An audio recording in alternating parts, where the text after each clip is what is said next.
ছোট্ট বন্ধুরা, এখন আমি লিখছি কিউ।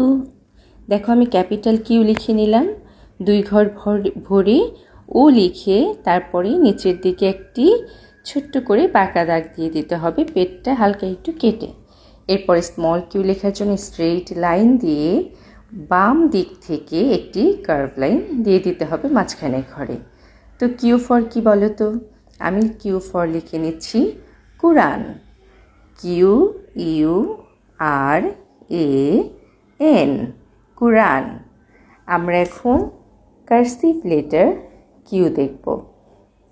তো দেখো, আমি এখন কার্সিভ কিউ লিখে নিচ্ছি, ক্যাপিটাল কিউ এটা। এখন লিখছি কার্সিভ স্মল কিউ।